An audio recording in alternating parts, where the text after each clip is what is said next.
Hi friends, welcome to Megala designer. இந்த வீடியோவில் பார்த்தீங்க அப்படின்னா ப்ளவுஸுடைய முன்பக்கத்தில் வந்து டாட் குறிக்கிறதுல வந்து நிறைய பிகினர்ஸ்க்கு வந்து இன்னுமே வந்து சரியான கப் ஷேப் வந்து வரல அப்படின்னு கமெண்ட்டில் வந்து நிறைய பேர் சொல்கிறாங்க.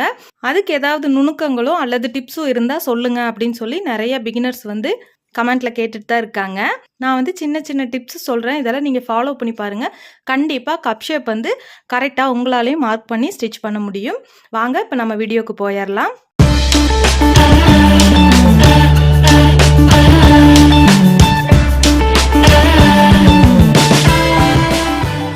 ப்ளவுஸுடைய முன்பக்கத்தில் டாட் மார்க் பண்ணும்போது பார்த்தீங்க அப்படின்னா இந்த முன்கழுத்துடைய உயரத்துக்கு தகுந்த மாதிரி இந்த பட்டியுடைய அகலம் வந்து மாறுபடும். ஊக்குப்பட்டியுடைய இடம் வந்து நமக்கு ஏற்றத்தாழ்வுகள் வர்றதுனால நம்ம வந்து இந்த சென்டர் டாட் வந்து எப்படி மார்க் பண்ணணும் பார்த்தீங்க அப்படின்னா ஃபஸ்ட்டு வந்து நம்ம ஷோல்டர்லேருந்து இந்த ப்ரெஸ்டுடைய முழுமையான கவர் பண்ணுற அளவுக்கு நமக்கு வந்து இந்த பட்டியுடைய கீழ் வர அளவு வந்து கரெக்டான அளவில் நமக்கு இருக்கணும். இப்போ இந்த கரெக்டான அளவில் இருந்து பட்டி வந்து நமக்கு எந்த அகலத்தில் இருந்தால் கூட பரவாயில்லை.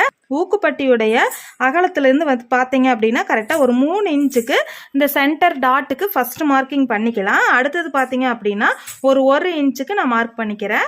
திரும்பவும் ஒரு 1 இன்ச்சுக்கு இந்த சென்டர் டாட்டுடைய மார்க்கிங்காக நான் மார்க் பண்ணிக்கிறேன். இப்போது சென்டர் டாட்டுடைய உயரம் வந்து பார்த்தீங்க அப்படின்னா கரெக்டாக ஒரு 3 இன்ச்சுக்கு மார்க் பண்ணிக்கலாம். இந்த 3 இன்ச்சை வந்து இந்த மாதிரி நம்ம வந்து ஸ்டிச் பண்ணுறதுக்கு தகுந்த மாதிரி மார்க் பண்ணிக்கலாம்.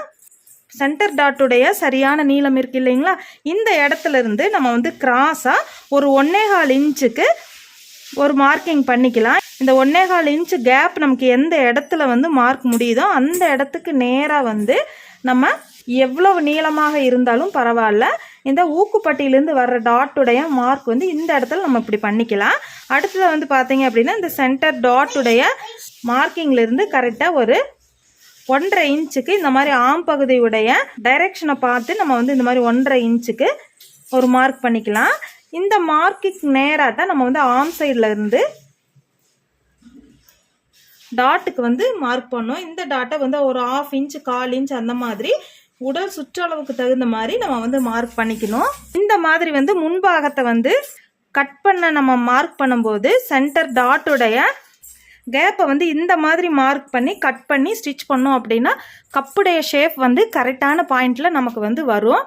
ப்ளவுஸுடைய முன்பக்கம் கழுத்து இருக்குது இல்லைங்களா, இந்த கழுத்துடைய நீளம் வந்து அதிகமாகுது அப்படிங்கும்போது நமக்கு வந்து பட்டியுடைய இப்போ கழுத்துடைய நீளம் வந்து 5 இன்ச்சிலேருந்து 6 இன்ச் வரைக்கும் இந்த மாதிரி நம்ம வந்து இறக்கம் கொடுத்து மார்க் பண்ணுறோம். அப்படிங்கும்போது இந்த பட்டியுடைய உயரம் வந்து நமக்கு மாறுதல் வரும்.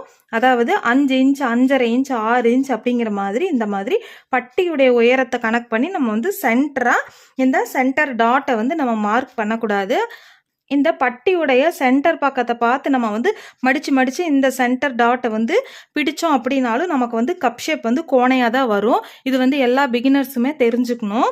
பட்டி பக்கத்தில் வர சென்டர் டாட்டை வந்து எப்படி நம்ம வந்து ஸ்டிச் பண்ணணும் மார்க் பண்ணணும் அப்படின்னு கேட்டிங்க அப்படின்னா ஃபஸ்ட்டு நம்ம எடுத்ததுமே இந்த பட்டியுடைய உயரத்தை மார்க் பண்ணினதுக்கு பிறகு பட்டியுடைய உயரத்துலேருந்து வர்ற அகலத்தை வந்து நம்ம 3 இன்ச் 2.5 இன்ச் 3.25 இன்ச் 3.5 இன்ச் அப்படிங்கிற மாதிரி உடல் தோற்றத்துக்கு தகுந்த மாதிரி உடல் அகலத்துக்கு தகுந்த மாதிரி இந்த அளவை வந்து நம்ம மார்க் பண்ணுவோம் இல்லைங்களா. இந்த அளவுல இருந்து 1 இன்ச் 1.25 இன்ச் 1.5 இன்ச் அப்படிங்கிற மாதிரி பஸ்டுடைய சைஸுக்கு தகுந்த மாதிரி இந்த சென்டர் பாயிண்ட் தான் ரொம்ப முக்கியமான அளவு. இந்த அளவை நீங்கள் அதிகப்படுத்துனீங்க அப்படிங்கும்போது கப்புடைய கிளாத் வந்து அதிகமாகும். இந்த சென்டர் கிளாத்துடைய அகலத்தை வந்து நீங்கள் கம்மி பண்ணுறீங்க அப்படிங்கும்போது சின்ன அளவில் கப் ஷேப் வந்து நமக்கு வரும். அதனால் உடல் தோற்றத்துக்கு தகுந்த மாதிரி நம்ம தான் வந்து எந்தெந்த அளவுக்கு எந்த அளவில் சென்டர் டாட் வந்து மார்க் பண்ணணும் அப்படிங்கிறது வந்து நம்ம கனெக்ட் பண்ணிக்கணும். இப்போ இந்த சென்டர் டாட் நம்ம மார்க் பண்ணினதுக்கு பிறகு இந்த சென்டர் டாட்ல இருந்து கிராஸாக நம்ம வந்து 1.25 இன்ச் 1.5 இன்ச் 1.25 இன்ச் அப்படிங்கிற மாதிரி நம்ம வந்து கப்புடைய ஷேப்புக்கு தகுந்த மாதிரி இடைவெளி விட்டு நம்ம வந்து மார்க் பண்ணணும். இந்த சென்டர் டாட்ல இருந்து 1.25 இன்ச்சுக்கு வேணுமா அல்லது 1.5 இன்ச்சுக்கு உங்களுக்கு கேப் வேணுமா அப்படிங்கிறத சூஸ் பண்ணி நம்ம மார்க் பண்ணி அந்த 1.25 இன்ச் அல்லது 1.5 இன்ச் எந்த இடத்துல வருதோ அந்த இடத்த வந்து ஸ்ட்ரைட் பண்ணி நம்ம வந்து பட்டியுடைய இடத்துலேருந்து வர்ற டாட்டை வந்து நம்ம பிடிச்சோம் அப்படின்னா நமக்கு வந்து கப்புடைய பாயிண்ட் வந்து கரெக்டான ஷேப்பில் வரும். அதே மாதிரி தான் அந்த சென்டர் இடத்துலேருந்து ஃபஸ்ட்டு வந்து நம்ம பட்டியோட இடம் வர்ற இடத்துல நம்ம டாட்டுக்கு மார்க் பண்ணினதுக்கு பிறகு சென்டர் டாட்டில் இருந்து தான் ஆர்ம் சைடில் வர்ற டாட்டுக்கும் நம்ம வந்து மார்க் பண்ணணும். நீங்கள் வந்து பாயிண்ட்டாக வரணும் அப்படின்னா 1 இன்ச்சு கூட நம்ம வந்து சென்டரில் கேப் விடலாம். இப்போ 1 இன்ச்சுக்கு நீங்கள் கேப் விடுறீங்க அப்படின்னா சைஸ் வந்து 28 சைஸு, மார்பு சுற்றளவு 28 சைஸுக்கு கம்மியாக இருக்கிறவங்களுக்கு தான் நம்ம வந்து இந்த 3 டாட்டுக்கும் உண்டான இடைவெளி வந்து 1 இன்ச்சு கொடுக்கணும். நீங்கள் 28க்கு மேலே நம்ம தாண்டுறோம் அப்படின்னாலே 1.25 இன்ச்சுலேருந்து 1.5 இன்ச் 2 இன்ச் அந்த மாதிரி இந்த 3 பாயிண்ட்டுக்கு இடைவெளி வந்து 1.5 இன்ச் 1.25 இன்ச்சுக்கு மேலே தான் நம்ம வந்து மார்க் பண்ணணும். அந்த மாதிரி நீங்கள் நான் சொன்ன மாதிரி நீங்கள் வந்து மார்க் பண்ணி ஸ்டிச் பண்ணி பாருங்கள்.